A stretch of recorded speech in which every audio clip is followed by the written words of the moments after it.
Let's bring in Congressman Dan Crenshaw, House Permanent Select Committee on Intelligence and House Energy and Commerce Committee, and has served our country valiantly. Good morning. Thank you so much for coming on. Hey, good morning. Thanks for having me on. Well, thanks for coming on. You know, it's opened, what, 8 hours ago at midnight. It's 8:02 here on the East Coast. What do you expect to see today and in the days ahead? Because we've already seen the numbers higher than ever. Monday, Tuesday, Wednesday, more than 10,000 apprehended. Right. I mean, I'm expecting to see what everyone is expecting to see, which is mass incentive to rush our border. That's what all of these migrants are doing. You've seen just over the last month on the Texas-Mexico border, almost a doubling in crossings and apprehensions over the last month. That's because migrants feel that this administration is not serious when they say they're going to secure the border. Now, the plan that they came up with, what Mayorkas has said about using Title VIII in order to enforce the law as opposed to Title 42, that's all great, as long as they do it. Right. Now, the problem is that every illegal immigrant who's been coming across our border and every cartel member who's been helping them come across our border realizes that by now they're usually not serious when they say they're going to enforce the law. There's a couple loopholes in their policy as well. You know, a migrant can say, well, the app wasn't working, so I had to cross this way. I mean, that's in their plan.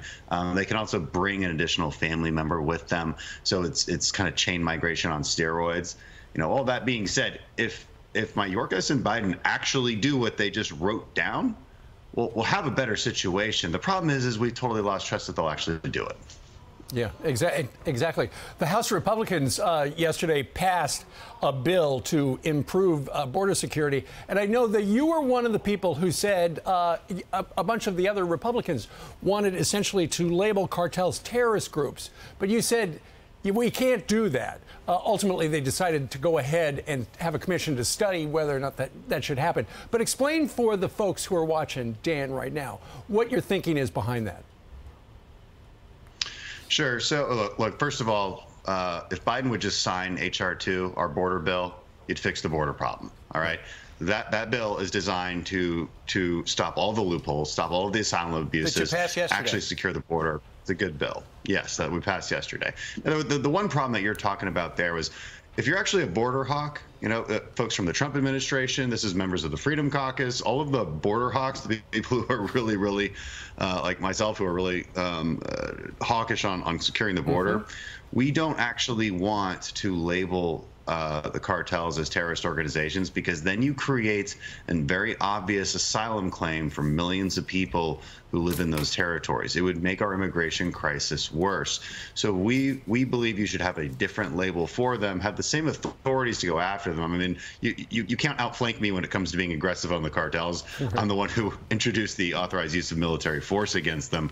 You know, I want to use every means available to target them, but you've got to be careful of the side effects. That's what that discussion was about. And ultimately what we did, what I really appreciate the speaker doing, is allowing us to start a task force that I will lead. That will be a centralizing location for all future cartel legislation, because this legislation, H.R. 2, doesn't deal with the cartels. Right. So we're going to do that separately. We're going to do it methodically, and we're going to have a team of members with staff that will actually be a focal point for all legislation on cartels that crosses the multiple jurisdictions on the committees. And I'm really excited and proud to lead it, and I thank the speaker for doing this. All right, so let's talk about what's happening at the border today. I would say this is going to turn out to a domestic Afghanistan.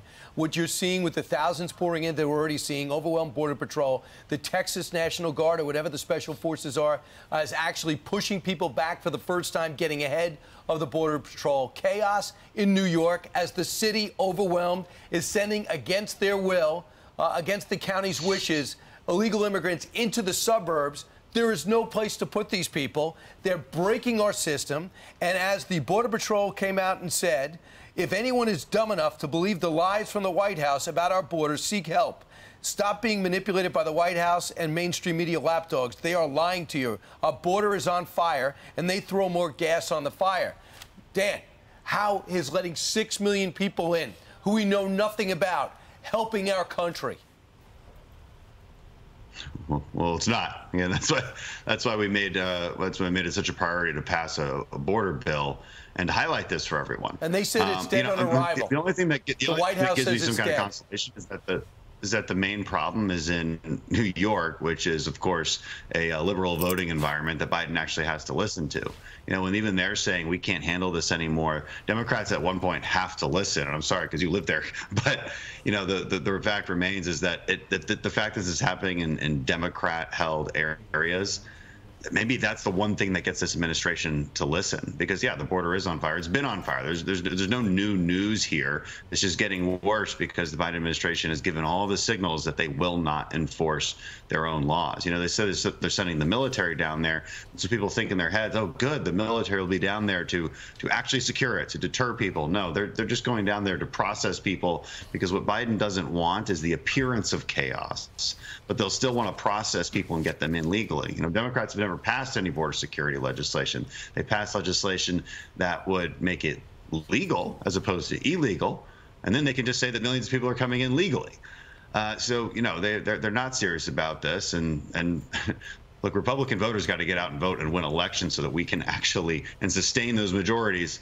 And so that we win in 24 so that we can actually fix this. What's going to be left? Colombia, Georgia, Uzbekistan, Ecuador, Brazil, China, Peru, Kazakhstan, Russia, Guinea, Afghanistan, Jamaica, India, Turkey. All these nationalities, citizens have arrived at our border over the last 48 hours. This has been reported back to us, Border Patrol, back to our reporters, back to us. The word is around, not only in Central and South America, around the world. You get in here, you can stay here. Dan, and how are we going to afford this? Yeah. Well, you can't. Like, this is obviously a huge strain on any kind of resource that we're talking about, any kind of infrastructure, whether it's education or healthcare or what have you. And this is a fundamental thing that Democrats don't understand. Okay, we say, look, if you take a poll around the world and you say, where do you want to be right now? They'll say the United States of America. That seems like a good spot. So of course they're going to come if you let them. Democrats can't comprehend that very simple notion. And so then you ask, well, shouldn't there be some kind of standard or filtering process, or at least a line that someone has to get in to come inside the country? Otherwise, it's a completely unsustainable situation. And they he and haw, and they say, well, we don't know. What about compassion? What about our feelings and all that? And I'm like, screw your feelings. We've got to do what's actually right. We've got to do what makes sense and what is rational. And you have to have a line. You have to make people stand in the line. It cannot be a free-for-all. Look, this bill we passed yesterday is our message to them that says, look, you've got to work with us. Right. And when it comes to passing the budget later this year, which Biden does have to sign, you can bet that there will be provisions of H.R. 2, our border bill, in that force them to take action. Well, because it is the headline all across the United States today about, let's see what happens. Nobody knows more about it than you do sitting down in Texas. Dan, thank you very much for joining us live. Thank you, Dan. I'm Steve Doocy. I'm Brian Kilmeade. And I'm Ainsley Earhart. And click here to subscribe to the Fox News YouTube page to catch our hottest interviews and most compelling analysis.